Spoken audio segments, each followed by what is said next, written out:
Family planning is one of the most important and very reliable methods of holding a pregnancy or planning for your family, but it's also one of the most underutilized methods in Uganda for especially the women that are trying to space their children out, but also planning very well for their pregnancy.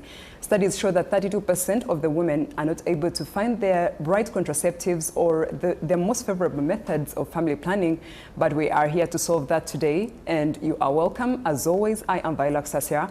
It's NTV Medical Matters, and we are supported by Bill and Melinda Gates Foundation. Just get comfortable. Let's dive in. We have our senior pharmacist with the Ministry of Health, and that is Daniel Aguma. He's here with us, and I'll give him a chance to say hello to you, and then we just get in and understand family planning from the top. Hello, viewers, and thanks, Viola, for having me. Absolutely. I'm delighted to be on this show Yes, today. You're welcome, Daniel.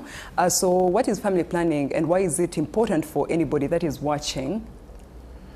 So family planning is a very broad concept, but to put it simply, it is all the actions that you take as a family. You remember families in our primary school, Yes. They were defined. So as a family, all the actions you take to make sure that you have a manageable number, that your number is manageable. All those actions that you take define family planning, really. So I think I will talk a lot more later. What would you say are the main goals of family planning? Like I put it in the definition, you remember in the past there used to be a diagrammatic illustration of families, of a gentleman carrying a family of 3, Yes. and then another breaking with a huge extended family. Oh, true. So the main purpose is to bite what you can chew. So as a family of, let's say, a young couple setting out, you compute your income, you look at what your expenses are, you look at the quality of life you'd like to give to the children that you bring to this world, and then you make a decision. Now that is family planning, making that decision to not break you and to be able to give quality and the best to the children that you bring to this world. All that is the gist of family planning. So that is the most important punchline, the most important end goal, to have a manageable number that will not constrain you, that will allow you, drive that beautiful car that you would wish to have, and be able to take your kids to the best schools that you can afford. So that is the most important thing.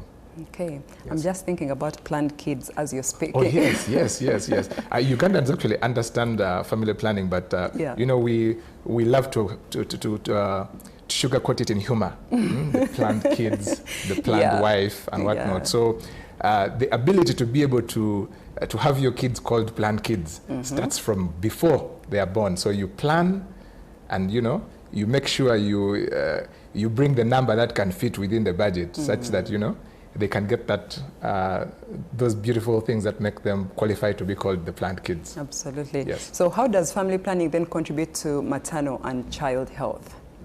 So put into figures, every single dollar spent in family planning returns about $120. What this means is, for example, the costs that are involved in managing unplanned pregnancies, right from delivery, then probably some complications that could arise due to unplanned pregnancies, are very, very preventable if family planning is handled well from the very beginning. So back to your question, really, in essence, I could take it back to they used to call them idioms. Prevention is better than cure. So family planning is literally prevention. You're preventing, let's say, the possibility of spending a lot more in managing pregnancies, in managing the complications of those pregnancies, in managing probably, when people conceive in an unplanned manner, some of them will get tempted to go into abortions, and those can bring a lot more complications that sometimes could even lead to death. So handling family planning properly at the beginning, prevents and manages and mitigates all those.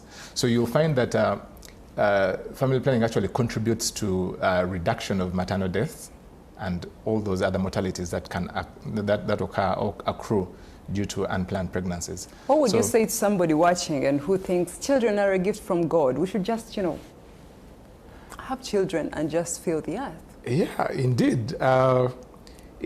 Family planning does not discredit the biblical phrase of children are a gift from God. Yeah. But we encourage people that whereas we are receiving these gifts, we should also receive the manageable gifts. Everything in moderation. Yeah. Even food. When food is food is really nice, right? But if you have so much of it, you'll get obese, and then you'll get complications because of the gift that food has delivered to you. So everything needs to be done in moderation. So yes, children are a gift from God, but you need the manageable gifts. When the gifts become too many, they become a burden. So Daniel, what is the difference between contraception and family planning?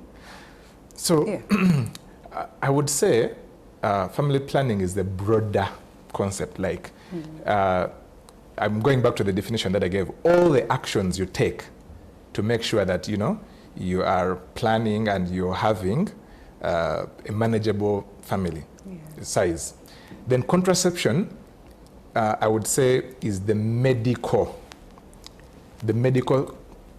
fragment or the medical segment of family planning that involves preventing inception, preventing conception, preventing pregnancy, preventing yourself from getting pregnant. So all the scientific steps, including medication, abstinence, and all those that you are deliberately preventing or delaying conceiving, that is contraception. That constitutes contraception. The family planning is the broader, including all the other things that you could do. And we're going to look at them, obviously, later on in the show. Definitely. But I also just want to remind our viewers that you'll be able to call in and ask questions directly to Daniel in case you have any concerns about family planning. But also keep in mind that we are going to have our episode on YouTube at NTV Uganda. So you can always go back and rewatch and learn and teach yourself. Daniel, for some people, when I was just reading, I saw that family planning is a human right. I wasn't aware of that. I just thought, But then why is it termed as a human right? Well, I'm trying to look for the right way to put it.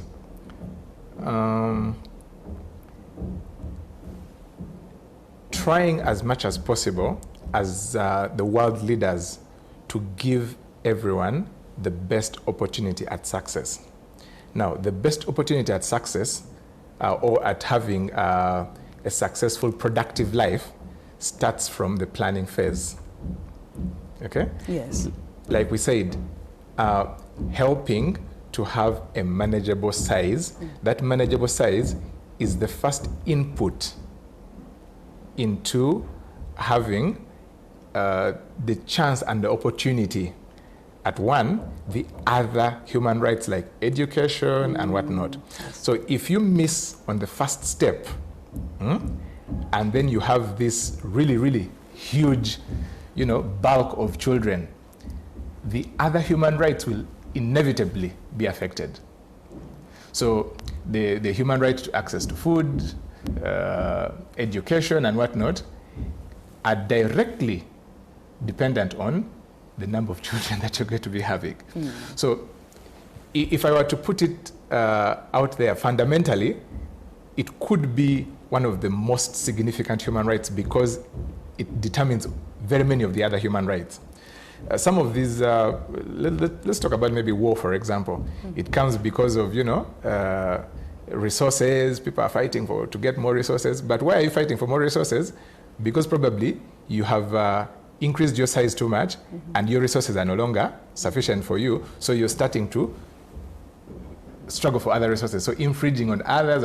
So essentially it puts family planning as one of the really core human rights, because it is at the primary stage of planning for manageable populations. So all the others are directly affected by this one. Wow. Yeah. I like how you've put it, because then it now paints a bigger picture of why are we even fighting for the resources? If we had planned at the beginning, exactly. If you had planned to have manageable sizes, because you see, the population of the country is really just an aggregate of the populations of the different families within the country. So if every family is into the principle of children are a gift from God, then in the end, the country will bulge and will expand and explode. But if we send that message to every family that, your numbers have to be planned from this level, the country as a whole is benefiting, because then we are going to be having a very small, okay, not really very small, but a manageable population that is almost entirely productive. So the challenge is in having those numbers that are not productive.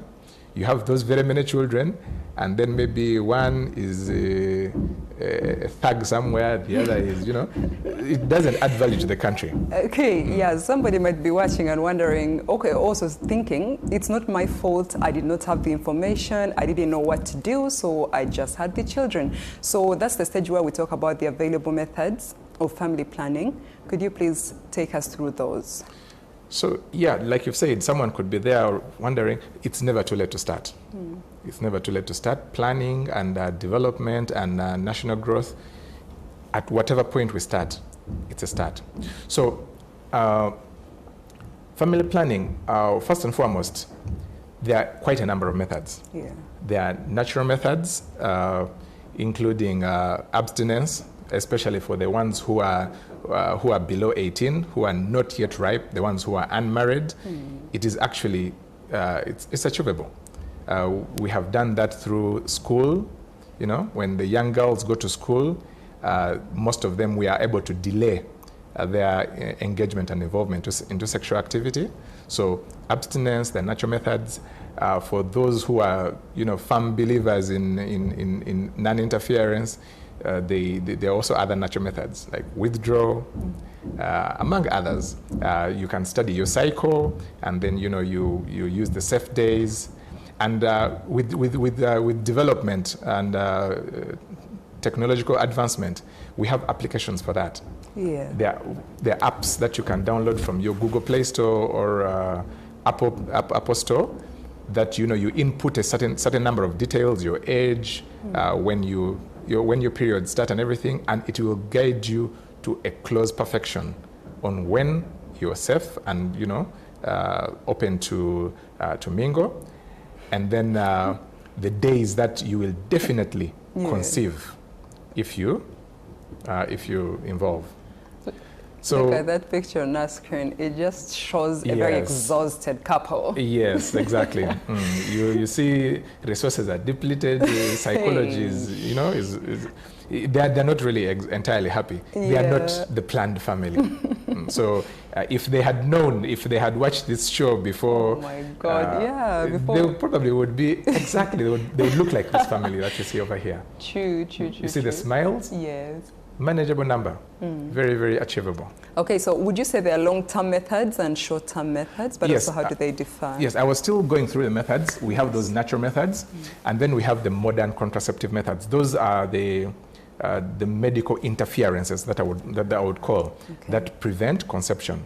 And under those, of course, we can categorize them. They are the short-term methods, and then the long-term methods. The short-term methods could even start from as basic as emergency pills. Most of you know those. Many out there viewing us have abused them, but that is one of the first short-term methods that are available, where if you accidentally participated and you realize probably you're in your unsafe days, within a span of about 72 hours, with lowering success rates the longer it goes, you can take a emergency contraceptive. Then we have oral oral contraceptive pills. So these you take on a daily. These you take on a daily, and then we keep upgrading. We have injectables. We have those for a month, those for 2, those for 3, and I think soon we shall have something for 6 months. Okay. And then we have implants. Those also move from 1 year, 3 years, 5 years. Then we have intrauterine devices.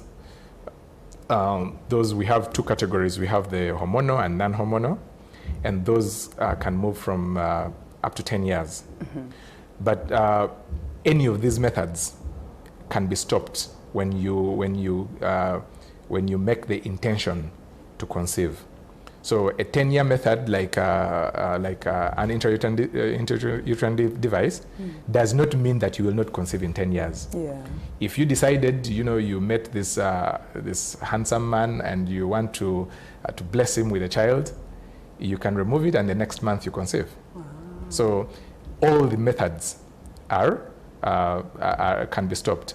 Although we also have permanent methods. We have tubal ligation and vasectomy. Those are surgical procedures that interfere with the biology of conception. For men, a cutting of the tube that connects your sperm to preventing it from exiting. Okay. And then for the ladies also, disconnecting the ovaries from being able to get the ovum into the area of conception. Okay. So those are permanent. But of course, with advancement in science, there's hope that some of them could also now be reversible. So they can reconnect the tube back, and then you can be able to, with science, a lot is changing. Absolutely. A lot is changing. Yeah. Let's look at natural methods. As you're speaking, I'm also thinking there must be a section of our audience who are wondering, what about the herbs? What about these other, methods? People love to experiment and try different things, but what you're saying is totally medical. So what are other methods that you would call more like home remedies or natural methods, alternatives? Well, starting with the one that you've cited, herbal medicines. We as a country, and being of African descent, we cannot detach ourselves from the herbal remedies.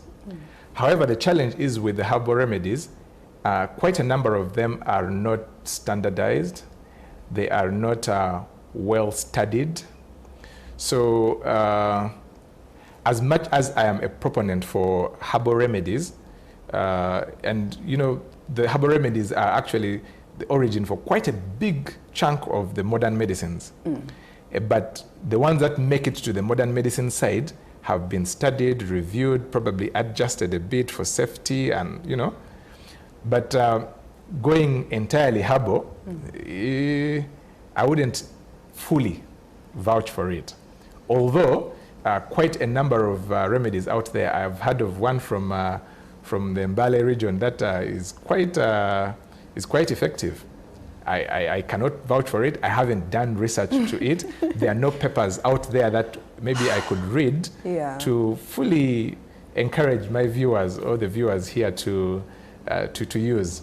I'm imagining also one of the biggest challenges that come with home treatment or some of those alternatives is you will not know how much you have to take. It's like a whole jerry kind of 20 liters or daily. And there's no clear dosing.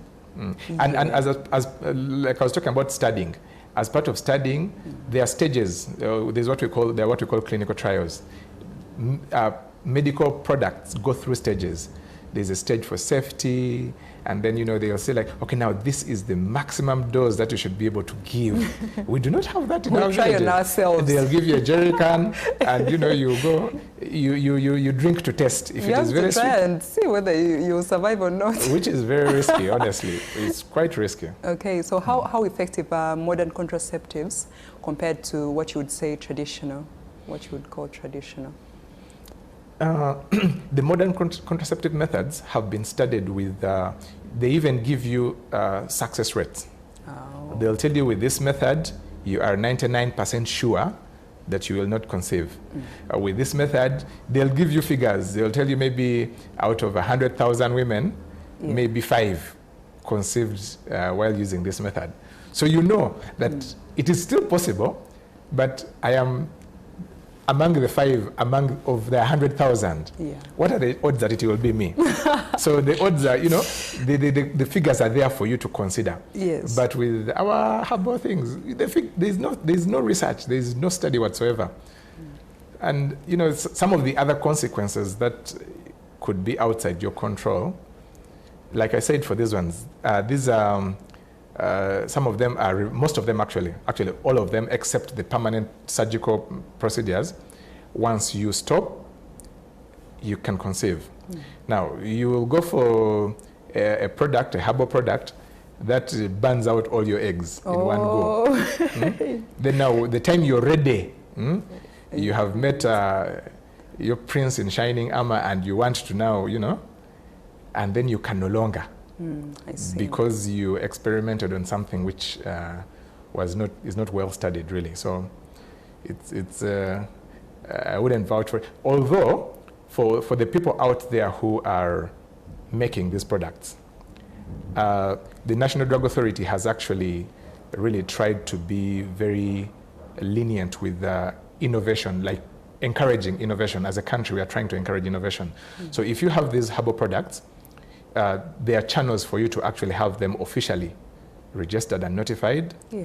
And then, of course, with the vast support, you can actually study them further, do clinical trials in all sorts of animals, mice and whatnot. And we can be able to provide a viable product that could even go international.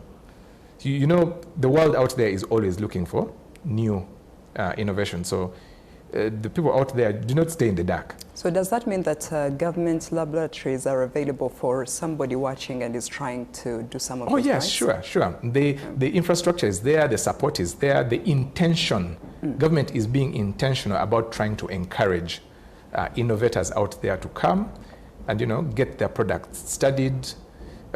There's a whole support mechanism that can help you. There are institutions, actually. There's a chemotherapeutics lab just close to the ministry there that has the capacity to help with those.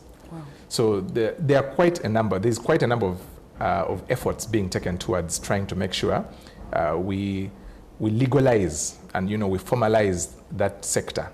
That is what we love to hear, and especially that's what we would love our viewers to hear. Yeah, so if you're out there and you have your product, you know, it has been working for your village for, don't let your village be the only beneficiary. The whole world is out there waiting. So bring the product on board, you know, work with the systems to have your product studied, to have your product improved. Because you could be giving us the whole plant when just a small molecule in the leaf helps us work or does the job. So we can be able to help you extract, isolate, and probably even instead of giving people leaves and whatnot, we make a capsule. Or make you know, an injection or something.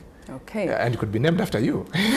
So please don't be selfish with your knowledge. Just reach out to the ministry, and obviously we are going to have contacts to share, so you're able to reach out and know what to do in case you're innovative in that manner. So we are going to go for a break, but when we return, we continue with understanding family planning, and also you'll be able to call in and ask your questions in real time. So let's return shortly. Stay with us. Welcome back from the break, and thank you so much for staying with us here on NTV Medical Matters. I am Viola Kusasira, and we are supported by Bill and Melinda Gates Foundation. Before we broke off, we were speaking about family planning, just trying to exhaust it and understand it in detail. But if you're just joining us, you're welcome on board on this very cold morning, and you can catch this other segment that we are going into. And we have Daniel Aguma. He's a senior pharmacist with the Ministry of Health, the right person to speak to about family planning. So Daniel, before we broke off, I was bringing up what are some of the things that people should consider before picking a particular method of family planning?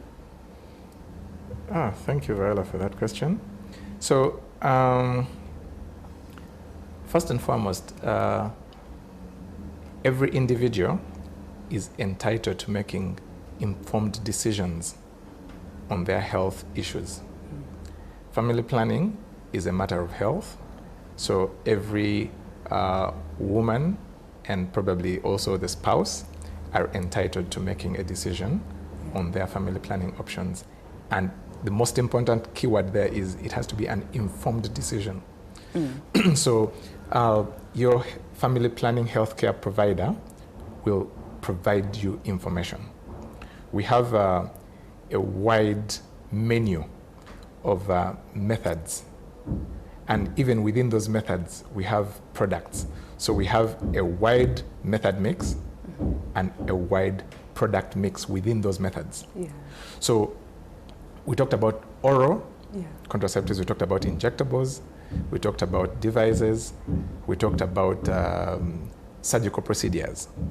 All those are different methods. And within those methods, there are even products. So essentially, every woman has her uniquenesses.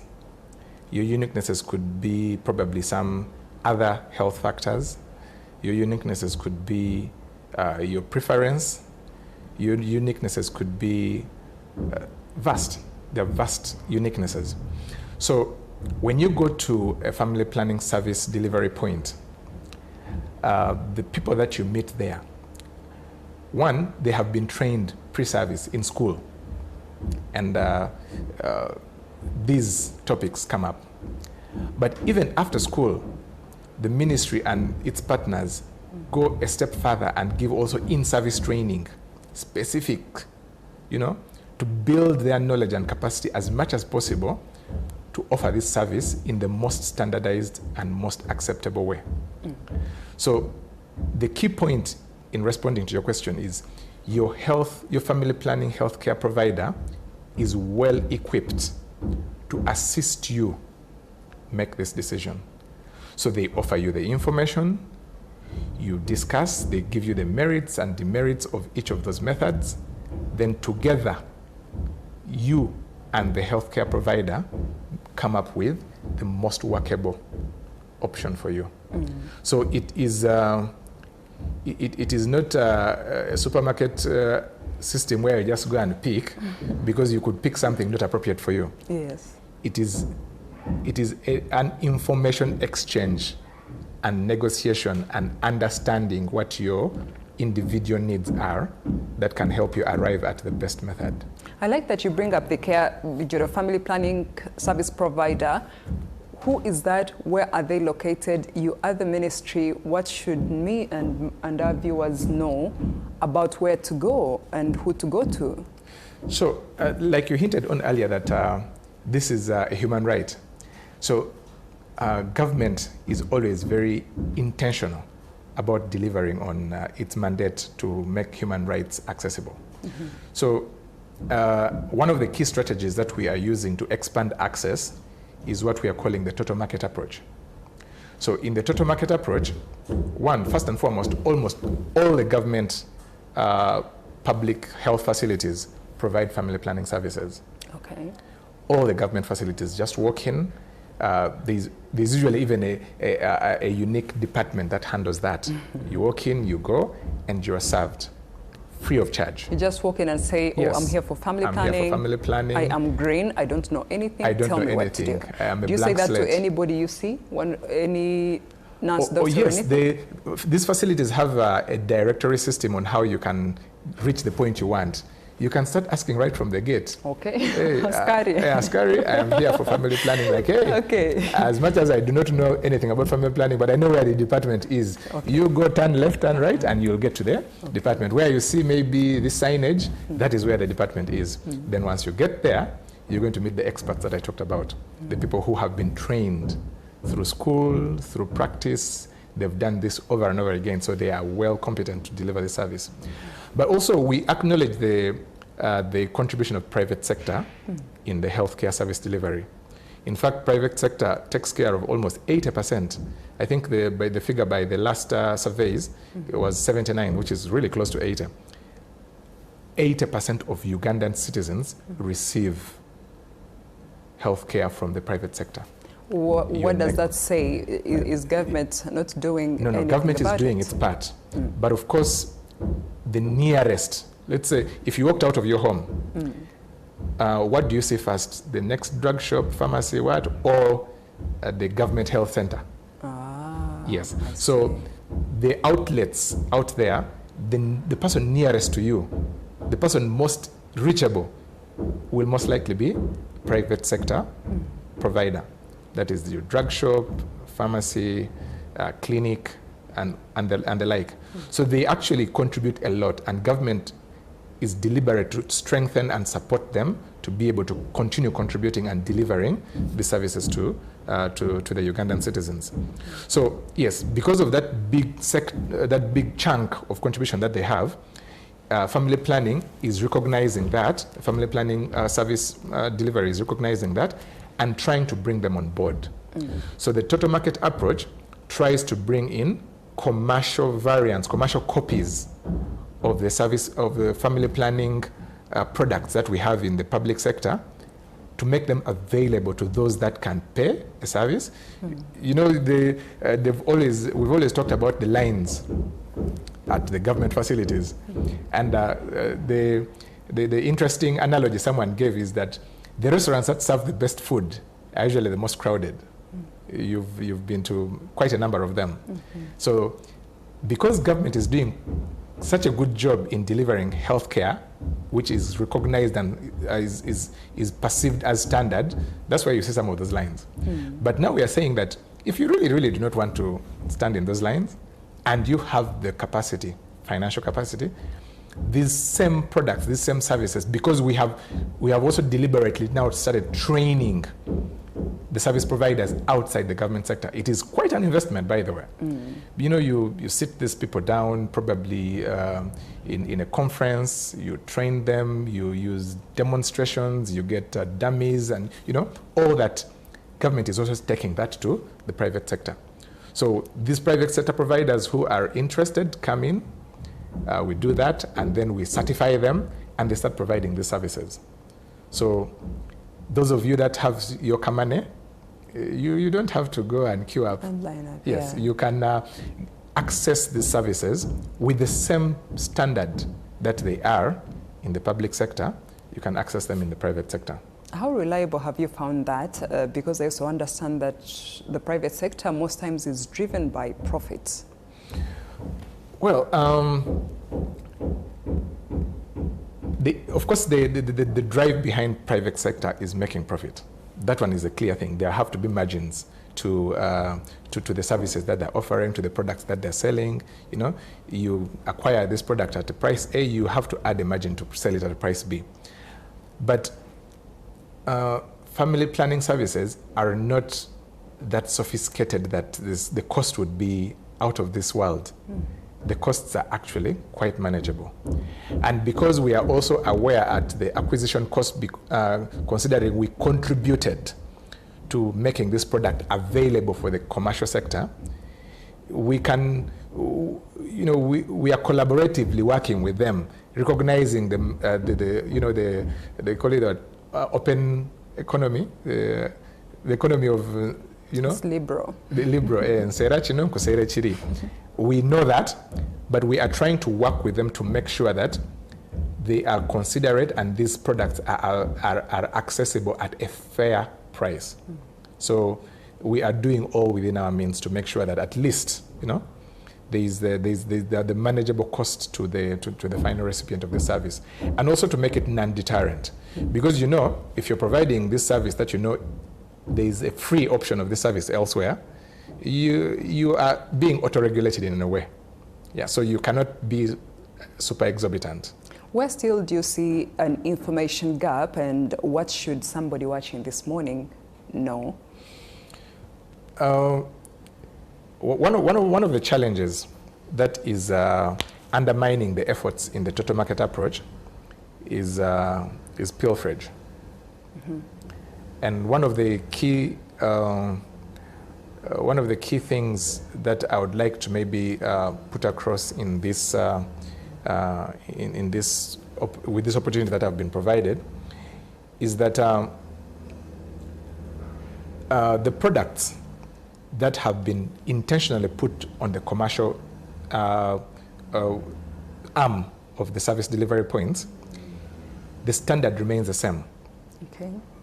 We have just packaged it differently to create a product differentiation. Now, with that differentiation in packaging and the efforts we have put to make sure that this commercial copy is available and differentiated, now it brings us to the point where we can start enforcing the pilferage or those that are, undermining those efforts. Would you make that simpler? Do you mean stealing? Yeah, I think I would agree with that term, but we usually prefer to call it pilferage. So we just sugarcoat it. No, they're stealing. Yes, that happens. So there are multiple avenues through which this actually happens. Yeah. Because of our efforts to try to increase access, sometimes we do how can I call it? We move out and, we can go to a market. And then they're called outreaches. So we go to a market and then we put out this message when we have the products there and then. So we have a clinical room where we're offering the services. Sometimes when those balances remain, they do not make their way back. Those things happen. And we have some batembe who know how to look for these facilities that are offering these services. And because the product was essentially free, meant for that mother who cannot afford to pay for it in a different place, these products now find their way into some of these clinics and drug shops, and they're being sold very cheaply because they were obtained unscrupulously. Now, the product which was brought in to serve that community fails to take off. It fails to compete. So right now, we are going to try to be a little more intentional at supporting these providers who have been offering this service, because we recognize the value of that service. We want to support them to formalize, to move away from those errant ways, and then formally obtain the right product meant for that market. And the contacts that probably will provide later will be both for the clients who seek to get the services, but also for the providers who might want to know where to get the right product meant for their market. Yes. So for somebody watching that thinks family planning is a foreign concept or looks at it like something strange, where can they start today? Well, information for family planning is out there. You could start by a simple Google search. I'm going to be that basic. You could start with a simple Google search. You could, the Ministry of Health has toll-free lines that you can call and get very rich information. There's a team of health workers in the back end in the call center who receive your calls and give you proper guidance. Our facilities are usually, the government facilities are well, there are signposts, signage and they are well known all over. Each of them has a department that can offer information on this. The private health facilities that I've been talking about, you walk to your nearest drug shop where you have been receiving your regular health care and you inquire about family planning. What about the worry about side effects? Well, side effects, I can go back to something that I said earlier on. Even food itself has side effects. Almost nothing is entirely safe.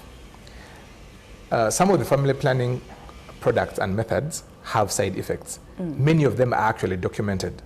So when you go to these facilities, we are not selfish with information. We'll provide you within the information package that you will receive, this is method A, these are its merits, these are its demerits, these are the possible side effects. When you get this one, it can be managed like this.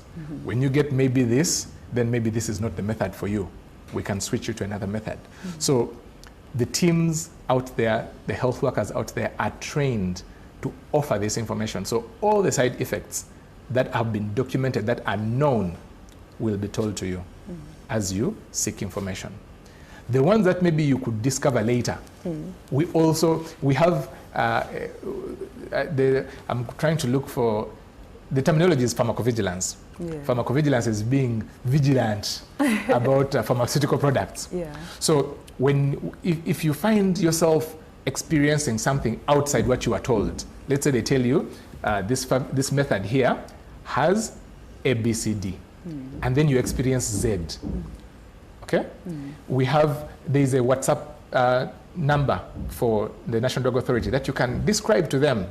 You could even record a voice note, any method. And we are going to share those numbers. Yes, we shall share those numbers. Our people are able to, feel safe. Yes. I would imagine one of the biggest reasons is when you don't trust something, you don't try it because you imagine just naturally that what if it's not safe? What am I getting myself into here? So that is that. Let's talk about the misconceptions and myths that you would like to clear today. I think the really major misconception is hinged to what we have just been talking about, side effects. Many of the side effects described in multiple ways form the biggest bulk of the misconceptions. Once you start family planning, you can never conceive again. That's one of the biggest, it's one of the most deterrent. Yes. But like I've said, even the permanent ones, the surgical methods, science is now able to reverse some of them. As a man, you decided, I've had enough children, you cut your tubes. Then maybe at 60, you meet this new princess, and she wants a baby. People are now able to reverse that. Reconnect back your tubes, and you give the princess a baby. Even for the ladies. So what we initially thought were permanent methods, and actually they are still in a lot of literature still being described as permanent methods, are now reversible. So really, that misconception or that myth has been busted over and over again. So if you hear any myth or misconception, do not take the word for it. Do not take it as it has been said. Consult your health workers. They will explain to you, they'll give you examples. They could even invite some mothers who have used the method that you're using to come and, give you testimonies. So it is, very many of them have been handled. There are some about the quality of the sexual life, appetite, sexual appetite being reducing and whatnot. Quite a number of that is also quite false information. So it's usually much better to correspond the information you hear. You go and question and query your healthcare providers to give you the real truth. There is literature out there, and they can give you the literature. There are very many. There are really many. But the most important message that I want to put across is consult. Consult. When you hear something, do not take it as it is. Go out there, verify, prove. You have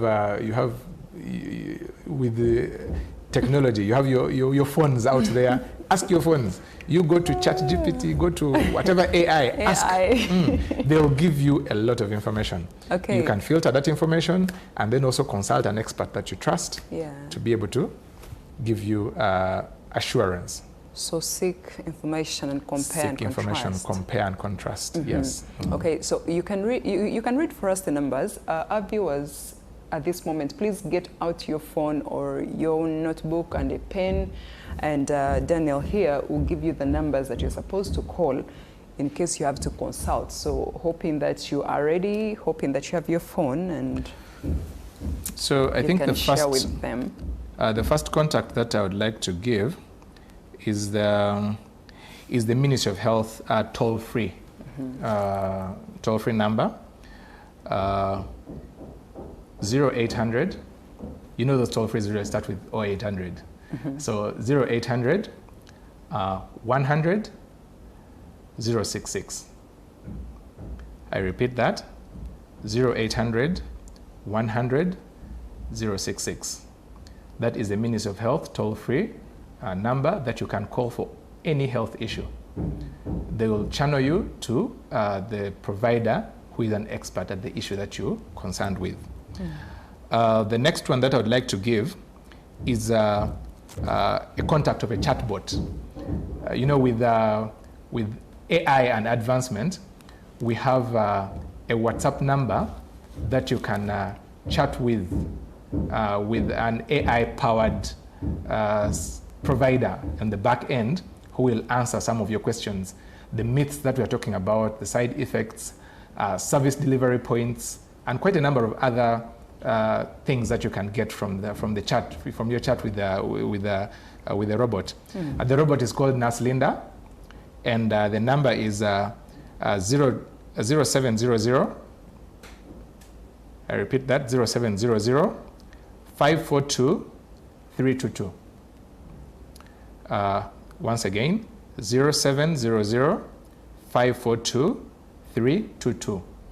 And the robot is called Nurse Linda. Nurse Linda can respond to quite a number of your questions, including linking you to a service provider who is a person who you can probably interact with a lot more.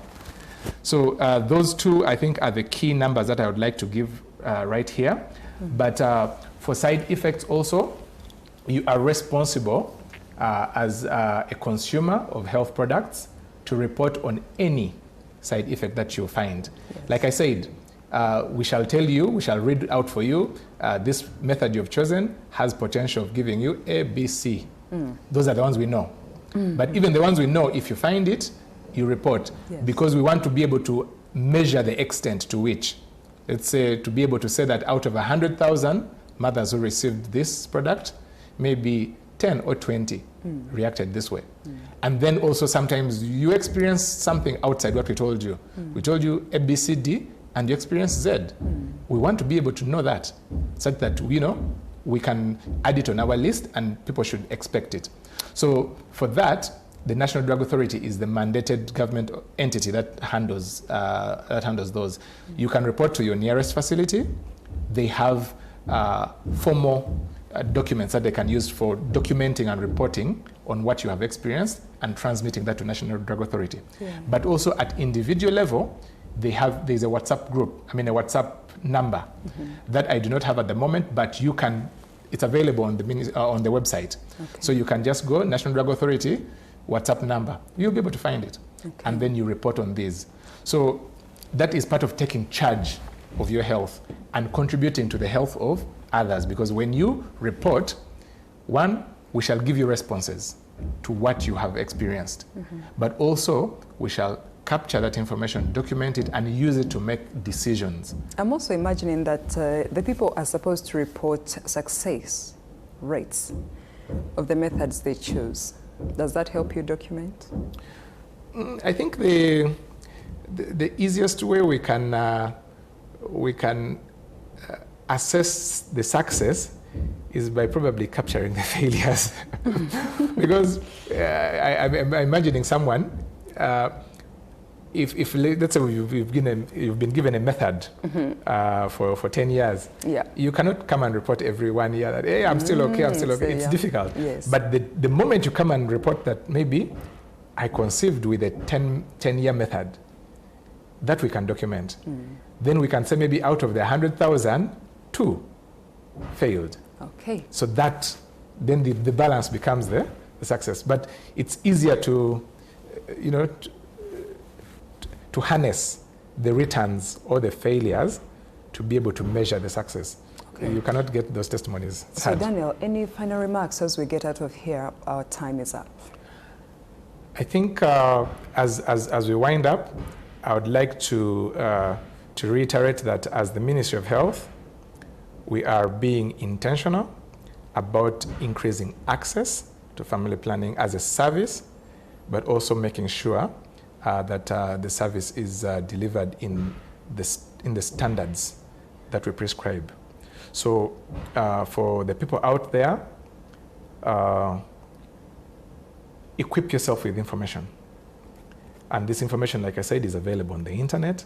It's available at the facilities, both public and private, and it is available all over. So inform yourself and be intentional about taking charge of your family, because your family size determines how far you go. Very, very true. So thank you very much for coming through and for educating us as well as our viewers on what we should do. For sure, that is very good. I like how you brought it up. The size of the family determines the size of the population and then where we end up as countries or as, I guess, the world. Yes, definitely. Yeah, and so that brings us to the end of today's episode of NTV Medical Matters. It's really been a pleasure having you this morning, and we hope that as we make our efforts to educate you and us, you also make efforts to take care of your health. I am Viola Kusasira. It's NTV Medical Matters, supported by Bill and Melinda Gates Foundation, and we shall see you on Monday. Stay safe and stay well. Bye.